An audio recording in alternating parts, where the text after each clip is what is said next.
সকলকে নমস্কার। আমরা আজকে উত্তরবঙ্গে প্রেস কনফারেন্সে বসেছি, তার একটাই কারণ, সেটা হচ্ছে গত 11 বছর ভারতবর্ষের যশস্বী প্রধানমন্ত্রী নরেন্দ্র মোদীজির নেতৃত্বে যে সরকার চলেছে তার যে সফলতা, সেই সফলতাকে কেন্দ্র করে আজকে ভারতবর্ষের যে মান উচ্চ থেকে উচ্চতর হয়েছে তারই কিছু বিবরণ আজকে আমরা এখানে দেব আপনাদের সকলের সামনে। মিডিয়া ভাইদেরও ধন্যবাদ জানাবো, আপনারা সকলে উপস্থিত হয়েছেন। দেখুন, আমরা দেখেছি যে 2014 সাল যখন ভারতবর্ষে প্রথম 10 বছর ইউপিএ গভর্নমেন্টের পরে যখন আমাদের ভারতীয় জনতা পার্টির সরকার এসেছে, আমরা দেখেছি যে মাননীয় প্রধানমন্ত্রীজি তার সরকারকে বৃদ্ধির জন্য অনেক বড় বড় স্টেপ নিয়েছেন। সবার প্রথমে আমরা যে স্টেপটা দেখেছিলাম যে ডিমনিটাইজেশন, টাকার যে পরিবর্তন এবং পরিবর্তনের মাধ্যমে যে ব্ল্যাক মানি, সেই ব্ল্যাক মানিকে রুখে দিতে উনি সফল হয়েছেন। যারা ব্ল্যাক মানি ঘরে খাটের নিচে স্লিংয়ে যারা লুকিয়ে রেখেছিল, তাদের সেই মানির আর কোনো কার্যকারী ভূমিকা ছিল না এই ডিমনিটাইজেশনের ফলে।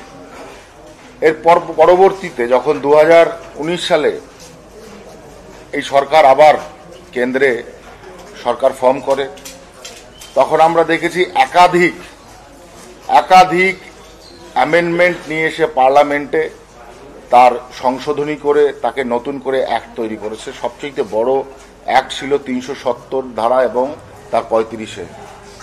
আমরা জানতাম যে কাশ্মীরের যে পরিস্থিতি, সেই পরিস্থিতিকে যদি সামলাতে হয়, সেখানের উগ্রপন্থী বাদকে যদি আমাদের কাম ডাউন করতে হয়, তাহলে আমাদের 35-এ 370 ধারাকে আমাদের বিলুপ্ত করতে হবে। পরবর্তীতে আমরা দেখলাম 3 তালাক। একটা গণতান্ত্রিক দেশে একটা যে কোনো কমিউনিটি তাদের নিজেদের আইন সেটা সরকারিভাবে লাগু থাকলে গণতান্ত্রিক বা প্রজাতান্ত্রিক ক্ষেত্রে সেটা সবচেয়ে বড় ক্ষতিকারক হয়। বিশেষ করে ওই সম্প্রদায়ের যে মহিলা যারা ছিলেন তাদের সবচেয়ে বেশি সমস্যা হতো, যে কারণে একটা বড় ঐতিহাসিক সিদ্ধান্ত নিয়ে 3 তালাক প্রথাকে বিলুপ্ত করা হয়। আমরা দেখেছি সিএ এর মতো 70 থেকে 75 বছরের যে ভারতবর্ষের স্বাধীনতার যে সমস্যা, সেই সমস্যার সমাধানও আমাদের সরকার করে আজকে একটা বৃহত্তর অবস্থান সৃষ্টি করেছে।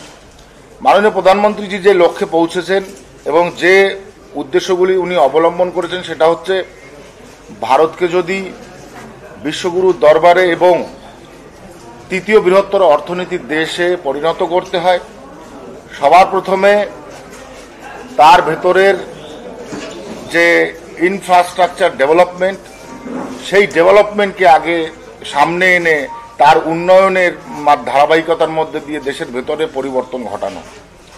যখন দেশের ভেতরে পরিবর্তন ঘটবে, বিশ্ব দরবারে স্বাভাবিকভাবেই জেনারেশন বাই জেনারেশন আস্তে আস্তে ভারতবর্ষের উন্নতি হতে থাকবে। আমাদের যে তৃতীয় বৃহত্তর অর্থনীতি শক্তিতে যাওয়ার ইচ্ছে আমাদের সরকারের 2047-এ, সেটাকে সার্থবাহিত করতে গেলে, সার্থক রূপ দিতে গেলে মাননীয় প্রধানমন্ত্রীজি যে পদক্ষেপগুলো নিয়েছেন সেটা অতি কার্যকর একটা ভূমিকা পালন করেছে গত 11 বছরে। এর বিভিন্ন উদাহরণ আছে। আপনারা যদি দেখেন, রোড ট্রান্সপোর্টেশন 1.5 লাখ কিলোমিটারেরও বেশি রাস্তা তৈরি হয়েছে গত 11 বছরে। আজকে পশ্চিমবঙ্গের বুকে 4 থেকে 5টা জাতীয় সড়ককে আমাদের কেন্দ্রীয় সরকারের মাননীয় গডকরিজির নেতৃত্বে আজকে এখানে এটা হয়েছে। আমরা আরো অনেক রোডকে করতে চাই, কিন্তু সেখানে অনেক রকম সমস্যা, সরকার, এই রাজ্যের সরকার সেটা অধিগ্রহণ করে দিতে পারছে না, বিধায় আমরা বিভিন্ন সমস্যার সম্মুখীন হচ্ছি, বিশেষ করে পশ্চিমবাংলাতে। আপনারা যদি দেখেন যে বিমান অর্থাৎ এয়ারওয়ে, সেখানে 40টার উপরে নতুন ভারতবর্ষে এয়ারপোর্ট তৈরি করা হয়েছে। 70টার উপরে এয়ারপোর্টকে রিনিউফিকেশন করা হয়েছে। এইভাবে যে কমিউনিকেশন এবং যে ট্রানজাকশন একটা জায়গা থেকে আর একটা জায়গায় যে কমিউনিকেশনের যে ধারা, সেই ধারাকে উন্নয়ন করতে গেলে এই যে চারটে পাঁচটা গতি আছে, চারটে পাঁচটা যে ওয়ে আছে, সেই চার পাঁচটা ওয়েকে উন্নত থেকে উন্নত তারও করতে হবে। রেল, আপনারা দেখেছেন অমৃত ভারত প্রকল্পের নেতৃত্বে সারা ভারতবর্ষে প্রায় 1.5 থেকে 2,000 স্টেশনকে অমৃত ভারত প্রকল্পে নিয়ে এসে সেটাকে ডেভেলপমেন্ট করা হচ্ছে। আমাদের পশ্চিমবঙ্গেও প্রায় 70টার উপরে বোধহয় স্টেশন আমাদের অমৃত ভারত প্রকল্পে হচ্ছে। আমি আমার নিজের পোর্ট শিপিং ওয়াটারওয়েজের কথা বলি। আজকে প্রত্যেকটা পোর্টকে infrastructural development, port led industrialization, dedicated freight corridor port পর্যন্ত পৌঁছে দেওয়া। ডেডিকেটেড ফ্রেট করিডোর মানে হচ্ছে মালবাহী ট্রেন, মালবাহী জাহাজ,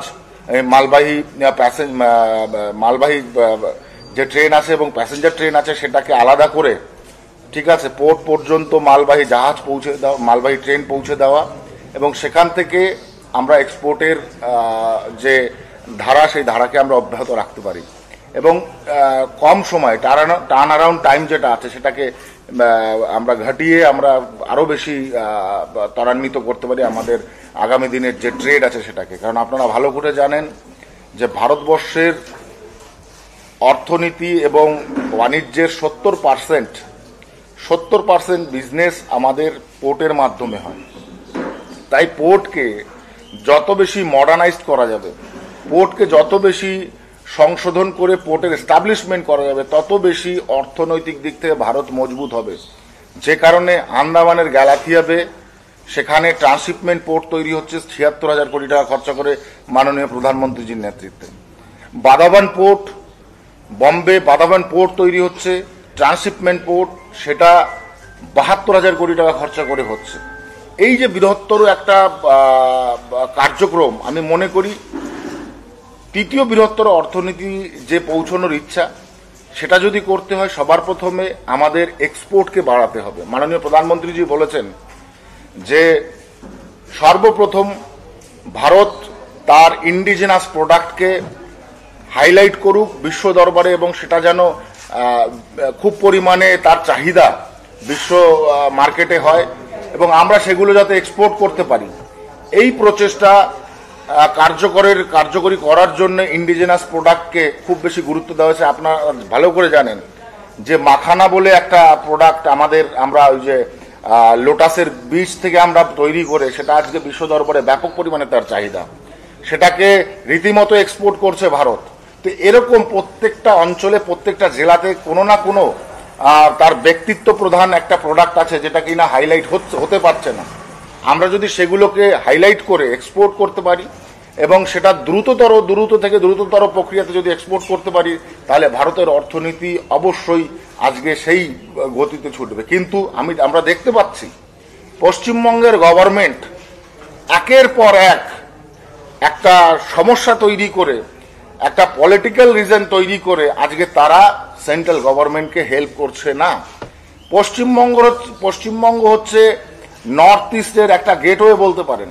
সেখানে পশ্চিমবঙ্গের উন্নয়ন যদি না হয় তাহলে নর্থ ইস্টের ডেভেলপমেন্ট বন্ধ হয়ে থাকে। এতদিন যাবৎ যারা সরকার চালিয়েছেন তারা এই ধারাকে বজায় রেখেছে যাতে নর্থ ইস্ট ডেভেলপমেন্ট না হয়, তার জন্য পশ্চিমবঙ্গেরও ডেভেলপমেন্ট করেনি। আজকে আমাদের জেলা সভাপতি এখানে অনেক বিস্তারিত বিষয় নিয়ে বলেছে যে এখানের ট্রান্সপোর্টেশনের জন্য রোডকে ব্যাপকভাবে তার ইনফ্রাস্ট্রাকচার ডেভেলপমেন্ট হচ্ছে, এটা দরকার আছে। আপনারা জানেন ডিফেন্সের ক্ষেত্রে সবচাইতে বেশি গুরুত্ব দেওয়া হয়েছে চিকেন নেক করিডোরকে, যেখানে কেন্দ্রীয় সরকার ড্রোন এবং অত্যাধুনিক আর্টিলারির সেটআপমেন্টের মাধ্যমে আজকে এই জায়গাকে সুরক্ষা করেছে। কারণ আমরা জানি যে বহু দেশের টার্গেট যে এই জায়গাটাকে ব্লক করে দেওয়া, তাই অত্যাধুনিক পদ্ধতির মাধ্যমে আজকে ভারতের ডিফেন্স এই সমস্যা সমাধানের জন্য তৎপর এবং তারা আগামীতে এই জায়গাকে আরো বেশি ইনফ্রাস্ট্রাকচারাল ডেভেলপমেন্ট করবে, যাতে উইদিন সেকেন্ডের মধ্যে, উইদিন মিনিটের মধ্যে এখানে সমস্ত সুযোগ এবং ব্যবস্থাগুলো আনা যায়। কিছুদিন আগে আপনারা দেখেছেন অপারেশন সিন্দুর, মাননীয় প্রধানমন্ত্রীজির একটি ঐতিহাসিক পদক্ষেপ বলে আমি মনে করি। কারণ কোন সভ্য দেশে, একটা গণতান্ত্রিক প্রগতিশীল দেশে যার অর্থনীতি বিশ্বের চতুর্থ বৃহত্তর অর্থনীতিতে পৌঁছেছে, সেই দেশটার উপরে হঠাৎ করে উগ্রপন্থীবাদের হামলা, 26 জন তাতে ভারতীয় আজকে নাগরিক তাতে মারা গেছে। আমি মনে করি তার এগেনস্টে মাননীয় প্রধানমন্ত্রী যে স্টেপ নিয়েছেন, এটা বিশ্বসেরা একটা পদক্ষেপ এবং পৃথিবীর তাবড় তাবড় দেশগুলো আজকে এর সুনাম করছে, মাননীয় প্রধানমন্ত্রীজির স্টেপকে আজকে স্যালুট করছে। কারণ এই স্টেপ, এই পদক্ষেপে না নিলে আজকে শত্রু পাকিস্তান তারা আগামী দিনে আরো বেশি উদ্ধত হবে এবং তাদের কর্মপ্রণালী আমরা তখন গিয়ে আমাদের অনেক ভুগতে হবে। যে কারণে আমি পদক্ষেপকে সাধুবাদ জানাই। এবং আপনারা দেখেছেন আমাদের পাশাপাশি এয়ারফোর্স, নেভি, মিলিটারি, প্যাডেস্ট্রিয়ান মিলিটারি, তারা যেভাবে আজকে মানে একের পর এক যারা প্রতিরোধ করেছে সুদর্শন চক্র দিয়ে, আমাদের বিভিন্ন মিসাইলগুলো দিয়ে, তো আমি মনে করি যে ভারতের ডিফেন্স সেক্টর অনেক বেশি আগে থেকে উন্নত হয়েছে এবং সেটা গর্ব করার বিষয় বলে আমি মনে করি। আমি যাব মাননীয় প্রধানমন্ত্রীজির যোজনাগুলোতে। কতগুলো প্রকল্প মাননীয় প্রধানমন্ত্রীজি গত 11 বছরে করেছে, সেগুলো আমি বললে রাত কাবার হয়ে যাবে। 270টার উপরে যোজনা আছে, প্রকল্প আছে, যেটা গত 11 বছরে বেরিয়েছে। তার মধ্যে মুখ্য যেগুলো আছে সেগুলো নিয়ে ছোট ছোট বর্ণনা আমি দেব। দেখুন, সবার প্রথমে মাননীয় প্রধানমন্ত্রীজি চিন্তা ছিল গরিব কল্যাণ যোজনা। গরিব কল্যাণ যোজনার মধ্যে আবাস যোজনা, এই আবাস যোজনায় কমপক্ষে 2 থেকে 2.5 কোটি মানুষ আজকে উপকৃত হয়েছে। আজকে সারা ভারতবর্ষে গরিবী যে সীমারেখা ছিল, সেই সীমারেখার 25 কোটি মানুষ আজকে গরিবী সীমারেখা থেকে উপরে উঠেছে। এই মানুষগুলো যখন গরিব সীমা থেকে উপরে উঠেছে, তখনই ভারতবর্ষের অর্থনীতির বৃদ্ধির একটা সম্ভাবনা তৈরি হয়েছে। তা না হলে 4th নাম্বার অফ ইকোনমিতে ভারত আসতে পারতো না, তার যদি গরিবী না ঘাটতো, গরিবী যদি না কমতো। আপনারা জানেন যে রুরাল এলাকাগুলোকে আরবান এলাকায় জোড়বার জন্য প্রধানমন্ত্রী সড়ক যোজনার যে পরিমাণে আজকে ইনভেস্টমেন্ট এবং তার যে প্রক্রিয়াকরণ, তার যে ডেভেলপমেন্ট, সেটা ভারতবর্ষ জুড়ে হয়েছে। আমরা জানি টোটাল রোড ট্রান্সপোর্টেশন হয়েছে প্রায় 1.5 লক্ষ কিলোমিটার সারা ভারতবর্ষের মধ্যে। এটা একটা হিউজ, পৃথিবীকে 4-5 বার বোনা প্রদক্ষিণ করা যাবে এরকম টাইপের রোড ট্রান্সপোর্টেশন তৈরি করা হয়েছে। সেটা প্রধানমন্ত্রী সড়ক যোজনা হোক, এনএইচ, যে কোনো এনএইচ রোডগুলো হোক, অন্যান্য যে রোডগুলো আছে সেগুলো হোক। প্রধানমন্ত্রী উজ্জ্বলা যোজনা, মায়েদের সবচাইতে বড় সমস্যা ছিল। তাদের কাঠে রান্না করে তাদের লাংস প্রবলেম, তাদের বিভিন্ন ধরনের প্রবলেম হচ্ছিল, যেটা কিনা উজ্জ্বলা যোজনার মাধ্যমে প্রধানমন্ত্রীজি প্রত্যেক মায়ের ঘরকে আলোকিত করে দিয়েছে। আপনারা দেখেছেন যে রিসেন্টলি যারা মধ্যবিত্ত বা উচ্চ মধ্যবিত্ত মানুষ, 12 লাখ টাকা পর্যন্ত আজকে ট্যাক্স ফ্রি করে দিয়েছে কেন্দ্রীয় সরকার। এটা হচ্ছে সবচাইতে বড় পদক্ষেপ কেন্দ্র সরকারের, যে গরিবদের কল্যাণের জন্য ট্যাক্স 12 লাখ পর্যন্ত ইনকামের উপরে ট্যাক্স ছেড়ে দিয়েছেন। আমি মনে করি এই ঐতিহাসিক কর্মকাণ্ড আগে কখনোই ঘটেনি। আপনারা এও জানেন যে আয়ুষ্মান ভারতের মতো যে প্রকল্প, যে প্রকল্পে 6 লাখ টাকা তার অ্যাকাউন্টে থাকবে, সে যে কোনো জায়গাতে সেই কার্ডের মাধ্যমে চিকিৎসা করতে পারবে। কিন্তু দুর্ভাগ্যের বিষয়, পশ্চিমবঙ্গ গভর্নমেন্ট আয়ুষ্মান ভারত প্রকল্প গ্রহণ করেনি। কিষাণ সম্মান নিধি যোজনা, প্রত্যেক কিষানের খাতায় বছরে 2 বার টাকা ঢুকবে, 6,000 টাকা করে। এই যে প্রকল্প, এই কিষাণ সম্মান নিধি যোজনা পশ্চিমবঙ্গের গভর্নমেন্ট করেনি। গভর্নমেন্ট এটা এর সাথে কোনো কোঅপারেশনে যায়নি। তাহলে আজকে যে মানুষগুলো পশ্চিমবঙ্গে বঞ্চিত হচ্ছে, যে মানুষগুলো আজকে পশ্চিমবঙ্গের কৃষক, সাধারণ, এই যে যারা এরা বলছে কি একটা যেন লোক কি যেন ইসের ওইটা ডাক্তারের একটা কি যেন ওদের দেয়, স্বাস্থ্যসাথী, মুখ থুবড়ে পড়ছে স্বাস্থ্যসাথী। মানুষ আমরা নিজের চোখে দেখেছি বাস্তবে। কোথাও স্বাস্থ্যসাথীর কোনো উপকারের কোনো কিছু লাগছে না। তো আমি মনে করি যে এই সরকার শুধু রাজনীতিকে ব্যবহার করার জন্য আজকে কেন্দ্রের সাথে অর্থনৈতিক, সামাজিক, রাজনৈতিক সমস্ত দিক থেকে নন কোঅপারেশন করছেন, এবং যে কারণে দিনের পর দিন অর্থনীতিদের তলানিতে আছে। 6.5 লক্ষ কোটি টাকা দেয় না, আগামী 5 বছরের মধ্যে, আগামী 5 বছর না 2 বছরের মধ্যে দেখবেন 7 লক্ষ কোটি টাকা হয়ে গেছে। কারণ এদের তহবিলে টাকা নেই, এরা উন্নয়ন করবে কোত্থেকে? আমি যে উদাহরণগুলো দিলাম, আরো বহু উদাহরণ এরকম আছে যে উদাহরণগুলো দেওয়া আবশ্যক। আজকে বিদেশ নীতির কথা যদি বলে, মাননীয় প্রধানমন্ত্রীজি আজকে বিশ্ব দরবারে ভারতকে বিশ্বগুরু সেন্সে নিয়ে যাওয়া এবং প্রত্যেকটা দেশে গিয়ে যেভাবে কনভিন্স করা, যেভাবে ভারতবর্ষকে রিপ্রেজেন্ট করা, আমি মনে করি গত 70 বছরে কোনো প্রধানমন্ত্রীকে আমরা দেখিনি এইভাবে ভারতবর্ষকে উচ্চ শিখরে নিয়ে যাওয়ার একটা চিন্তাভাবনা, বা তার এই যে মোটিভেশন, তার যে ডেডিকেশন, তার যে কম্প্রোমাইজেশন, এটা আমি মনে করি একটা বিশ্বের কাছে একটা ফলপ্রসূত চিহ্নিত বস্তু হিসেবে সারা জীবন ইতিহাসের পাতায় রেখে যাবে। তাই আজকের এই যে সভা থেকে আমি কথাগুলোই তুলে ধরলাম এই কারণে যে पिछले 11 साल माननीय प्रधानमंत्री के द्वारा बेमिसाल, এই যে শব্দটা, এই শব্দটা এই কারণেই আমরা ইউজ করি। আমরা কোনো প্রধানমন্ত্রীকে এইরকম ডেডিকেটেড এবং সেবামূলক কাজে নিজেকে অর্পণ করা আমি কখনোই দেখিনি। আজকে ধন্যবাদ জানাবো আপনাদের মিডিয়া ভাইদের যারা আজকে উপস্থিত হয়েছেন, আমাদের সমস্ত কার্যকর্তা যাদের উপস্থিত হয়েছেন, এবং সামনেও আমাদের কার্যকর্তা, আমাদের নেত্রীরা রয়েছেন, সকলকে ধন্যবাদ। আমার বক্তব্য আমি আজকের প্রেস বিট এখানে শেষ করলাম। নমস্কার। হ্যাঁ, অবশ্যই। রাজ্য বনাম কেন্দ্র টানাপোড়েন শুরু হয়েছে, রাজ্য বলছে কেন্দ্র তথ্য দিচ্ছে না, কেন্দ্র বলছে রাজ্য দিচ্ছে না। কোভিড, দেখুন, কোভিড যখন স্প্রেড আউট হবে তখন যেটা আমাদের হয়েছে যে সারা ভারতবর্ষ লকডাউন হয়েছে, আর যখন লকডাউন হয় তখন অবভিয়াসলি সেটা একটা অন্যরকম মানে কি কেয়ারটেকার টাইপের হয়ে যায়, প্রেসিডেন্টের আন্ডারে সরকার চলে কিন্তু কেয়ারটেকার টাইপের হয়ে যায়। তো অফকোর্স সবসময় কেন্দ্র সরকার রেসপন্সিবল। রাজ্য সরকার কেন্দ্র সরকারকে কি বলল, কেন্দ্র সরকারের কিছু যায় আসে না। রাজ্য সরকার তার খাতা কলমে কাজ সঠিক করছে কিনা সেটা আগে প্রেজেন্ট করুক, কেন্দ্রের কাছে রিপোর্ট জমা করুক।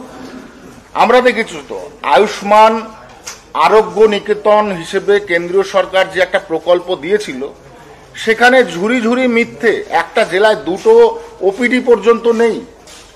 আমরা দেখেছি এটা, 2টো ওপিডি নেই। এনারা আমাদের স্বাস্থ্যমন্ত্রীর কাছে টাকা চাইছে, 50,000 কোটি টাকার উপরে টাকা চাইছে যে আমরা স্বাস্থ্যের জন্য এটা করবো ওটা করবো। আমরা তো কিছুই দেখিনি। কোভিডে কেন্দ্রীয় সরকার যেভাবে হেল্প করেছে, পৃথিবীর মধ্যে 1 নম্বরে ছিল ভারত, যে পুরো রিকভারি করে মেকআপ করে তাকে রেকটিফিকেশন করে সম্পূর্ণভাবে অর্থনৈতিক দিক থেকে জেগে উঠেছে। তো কি বলতে চাইছে রাজ্য সরকার? রাজ্য সরকার একটা কোনো সুইটেবল মেনটেনেন্সই করছে না তার ইনফ্রাস্ট্রাকচার বলছি, এই যে ফেডারেল স্ট্রাকচারের মধ্যে। তো কোনোদিনও রাজ্য সরকার সঠিকভাবে তার সরকারি গভর্নেন্স যে প্রক্রিয়া সেটাকে তারা করছে না। তারা পলিটিক্যাল রিজনে সমস্ত কিছু রাইজ আপ করাচ্ছে এবং সেটাই মানুষকে খাওয়াচ্ছে। রাজ্যের বিদ্যুৎ মন্ত্রী আজকে বিধানসভায় বলেছেন এই যে স্মার্ট মিটার প্রজেক্ট, এটা কেন্দ্রের প্রজেক্ট এবং কেন্দ্রীয় মন্ত্রীও বলছেন কেন্দ্রের প্রকল্প বাস্তবায়ন করতে হবে। আবার রাজ্য বিজেপি এটা বিরোধিতা করছে। এই রাজ্যে বিজেপি স্ট্যান্ডটা ঠিক কি এই স্মার্ট মিটার নিয়ে? দেখুন, স্মার্ট মিটার হলে মানুষের সুবিধা হবে, সকলের সুবিধা হবে, যেটা আমি নর্মালি বুঝি। ভেতরের পলিটিক্স নিয়ে আমি কোনো কথা বলবো না, ঠিক আছে? ভেতরে পলিটিক্স সবসময় গভর্নেন্সের সঙ্গে, গভর্নমেন্টের সঙ্গে, গভর্নমেন্টের যে গভর্নেন্স হয়, অ্যাক্টিভিটিস হয়, সেটাতে সবসময় হস্তক্ষেপ করা আমাদের পক্ষে সম্ভব না। এটা নিয়ে আমি আর কিছু বলতে চাইছি না। কোথাও কি তৃণমূলের এই ফুরফুরা রাজনীতি ব্যাকফায়ার করছে বলে মনে হচ্ছে? কারণ আসিফ সিদ্দিকীকে ক্ষমতা দেওয়ার পর বাকিরা আবার নানা কথা বলছে। দেখুন, রাজনীতি মানুষের সেবামূলক কাজেই সবসময় আমি মনে করি যে সেটা দান প্রাপ্তের মতো। দান প্রাপ্তির মতো। তো সেখানে কোনো সরকার একটা কমিউনিটিকে মানে দিনের পর দিন ঢপে চপ খাওয়াচ্ছে, তো সে তো তারা তো বুঝবেই একটা না একটা দিন, তো তার একটা নেগেটিভ প্রতিফলনও হবে, আর সেই প্রতিফলনটাই আজকে ওরা ভুগবে এবং আগামী 26-এ সেটা টের পাবে ওরা। আচ্ছা, আর কারো কোশ্চেন আছে? हाँ हाँ हिंदी में बाद में करेंगे। এই নর্থ বেঙ্গলে আপনাদের আরেকটা মাইলস্টোন প্রজেক্ট আছে যেটা সেবক রংপুর রেলপথ, যেটা সিকিউরিটি ও রেলের সঙ্গে জুড়বে। হ্যাঁ হ্যাঁ, ওটা এটা বারবার করে ডিলে হচ্ছে, ওটা কি অবস্থায় আছে? আমি বলতে ভুলে গেছি। ওটা অ্যাকচুয়ালি মানে ওর মানে ইসের বন্ধটা কি আছে সেটা জানি না, কিন্তু ওটা কমপ্লিট হবে আগামী কিছু বছরের মধ্যে। কারণ আমার জানতে হবে রেল ডিপার্টমেন্ট কেন ওটাকে আপাতত স্থগিত রেখেছে, নিশ্চয়ই কোনো কারণ আছে। হ্যাঁ, ন্যাচারাল ক্যালামিটি হতে পারে, ল্যান্ডস্লাইড হতে পারে, এই সমস্ত জন্য হয়তো বন্ধ রেখেছে।